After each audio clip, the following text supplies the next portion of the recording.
किसी कार्य के द्वारा किया जाता है जिससे पृथक्करण किया जाता है, चोरी हो सकेगा।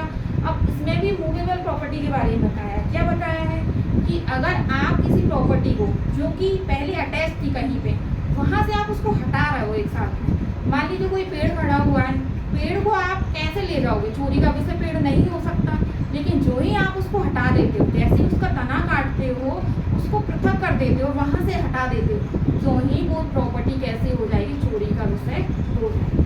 ठीक है, यहाँ पे हमने क्या समझा, सबसे स्टार्टिंग में फर्स्ट में इंटेंशन समझ लिया, जो कैसा होना चाहिए, डिसऑनेस्टली होना चाहिए। सेकंड क्या समझा हमने कि चोरी की डेफिनेशन के लिए हमेशा क्या आवश्यक है, मूवेबल प्रॉपर्टी का होना। ठीक है, अब थर्ड यहाँ पे पॉइंट पे आते हैं। थर्ड पॉइंट क्या कह रहा है कि चोरी की वस्तु के लिए उस चोरी की प्रॉपर्टी किसी की पोजीशन में होना आवश्यक है।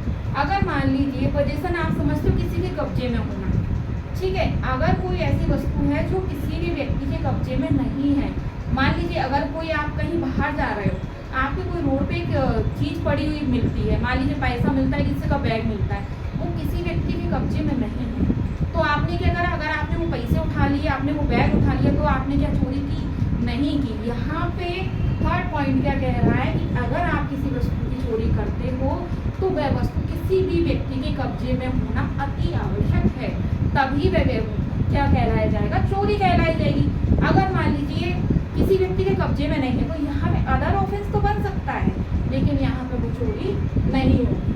ठीक है, अब यहाँ पे क्या लिखा है, अगर आप इसका एग्जाम्पल दो तो कैसे दोगे, मान लीजिए कि जंगली पशु है, यहाँ पे हम फॉरेस्ट में, जंगल में जाते हैं, देखते हैं कि कोई जंगली पशु है और आपने उसका क्या करा है, चोरी कर ली, तो आप क्या कहोगे, ये चोरी होगी क्या, यहाँ पे चोरी नहीं होगी। क्यों नहीं होगी, क्योंकि वो जंगली जानवर किसी व्यक्ति के पोजीशन में नहीं है। लेकिन इसके अलावा आपने क्या करा है, किसी पालतू जानवर की चोरी कर ली, जैसे आपने किसी पेट एनिमल को अपने घर पे पाला, डॉगी हो गया, यहाँ पे गाय भैंस ले लो, आप बकरी ले लो, या फिर मछली ले लो, यहाँ पे आप मछली पालन करते हो, वहाँ पे आपने किसी की पोजीशन से वो चीज़ें ली हैं, वो एनिमल्स को लिया है, तो यहाँ पे वो चोरी हो जाएगी। ठीक है, समझ में आया।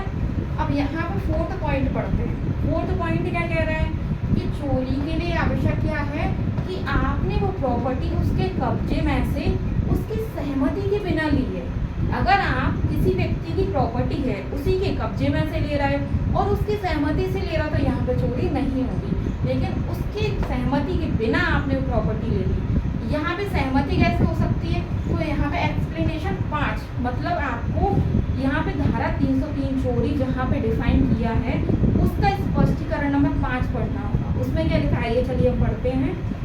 स्पष्टीकरण 5 कहता है कि इस धारा में वर्ण्य संपत्ति, सॉरी इसमें गलत लिखा है, संपत्ति नहीं, इसका सहमति होगा। ठीक है, इस धारा में वर्ण्य सहमति अभिव्यक्त हो सकती है या फिर विवक्षित हो सकती है, मतलब या तो एक्सप्रेस आपको बता देगा तो ठीक है मेरी बुक है आप लेके जाएंगे, या फिर कैसी हो जाएगी, इम्प्लाइड हो जाएगी। कैसे कि उसके आचरण के द्वारा इसको होता है कि उसने उस प्रॉपर्टी को लेने के लिए आपको अधिकार दे दिया है। ठीक है, और कौन कर सकता है ऐसा, तो वह या तो कब्जा रखने वाले व्यक्ति के द्वारा या फिर किसी ऐसे व्यक्ति के द्वारा जो उस प्रयोजन के लिए अभिव्यक्ति या विवक्षित प्राधिकार रखता है, दी जा सकती है। आया समझ में। सहमति कौन दे सकता है, तो ऐसा व्यक्ति जो कि ऐसी प्रॉपर्टी का कब्जा रखता हो, या फिर कोई ऐसा व्यक्ति जिसको आपने उस प्रॉपर्टी को कब्जे के लिए प्राधिकार दे रखा हो, तो ऐसे व्यक्ति क्या कर सकते हैं, आपको सहमति दे सकते हैं। लेकिन अगर आपको सहमति नहीं दी और आपने बिना सहमति को उसकी प्रॉपर्टी ले ली, तो आपने क्या किया है, चोरी की। अब यहाँ पे नेक्स्ट पॉइंट देखेंगे तो क्या कहता है नेक्स्ट पॉइंट, यहाँ लिखा है कि उस संपत्ति का हटाया जाना। इसको समझते हैं, क्या लिखा है, संपत्ति का हटाया जाना, अर्थात आपने ये सारे एलिमेंट्स देख लिए। ठीक है, ये सारे एलिमेंट्स देख लिए, इसके बावजूद आपने उस प्रॉपर्टी को अपनी जगह से नहीं हटाया, तो आपने वो चोरी का अपराध नहीं किया। अब